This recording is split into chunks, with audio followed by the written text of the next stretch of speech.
All righty. What else we got here? Did we watch Raw this week? Did you watch Raw? I did one of my fast forward watches where I tried to catch the main things, and there were no main things. There's like a commercial break every time there's a commercial break, and then they come back and they send someone to the ring, and by the time they get to the ring, there's another commercial break, a review package. For no good reason, another review package, and then another commercial. Not even involving people that are in the ring or currently making their way to the ring. Yeah. They'll come back from a commercial. You'll go, well, where's George? George was almost to the ring. They're talking about Bill, John, and Ted.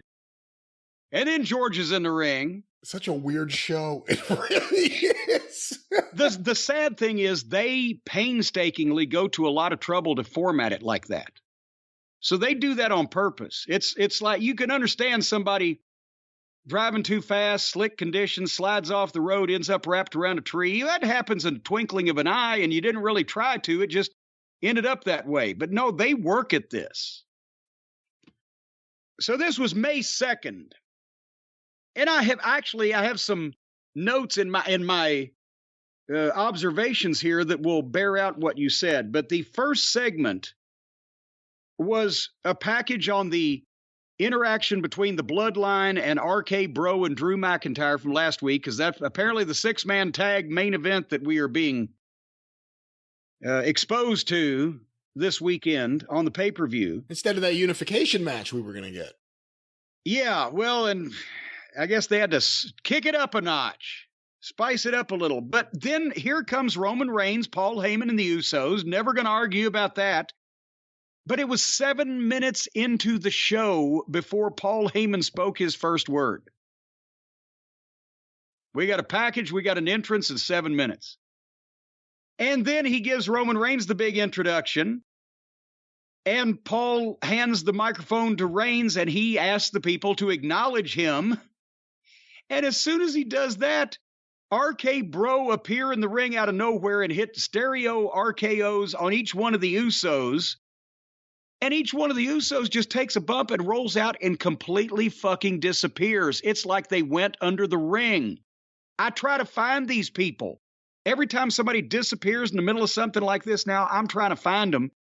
And you can't see them in a camera shot. They must have a bunker that they roll into under the ring. And then once they disappear, then the music hits.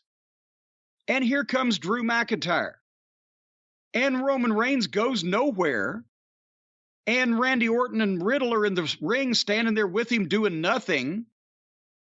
And Drew McIntyre steps in the ring, and then both Orton and Riddle step out to the floor, and the Usos are still gone. So now Drew and Roman can have it's their scene now.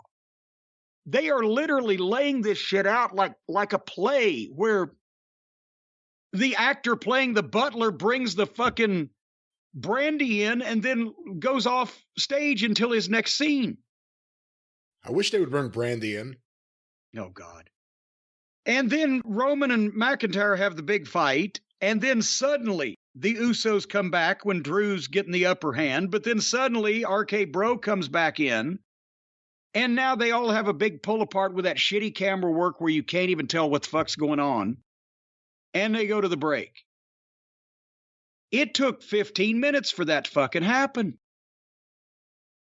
And it's so distracting when I can't be the only person that is sitting there wondering where all these people that were there a second ago just fucking went to instead of watching what they want me to watch that's happening on the screen. Because there's all these odd questions that would come up to a normal person with a functioning brain. Am I the only one? No, you're right. Everyone waits at stage left for their moment to run on and do their cartwheel and return to the stage. It's ridiculous. This segment, you said it took forever. You know, the main event, I'm not even going to get into the merits of the main event or anything else.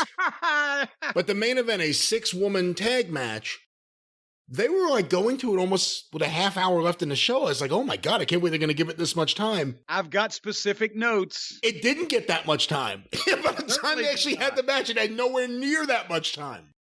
Anything that happens on this program takes for fucking ever.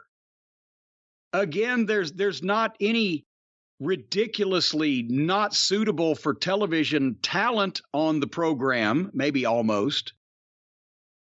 And they don't do any ridiculous, risky, stupid shit that you go, what is the matter with these people? So there's more professionalism, but it's just boring.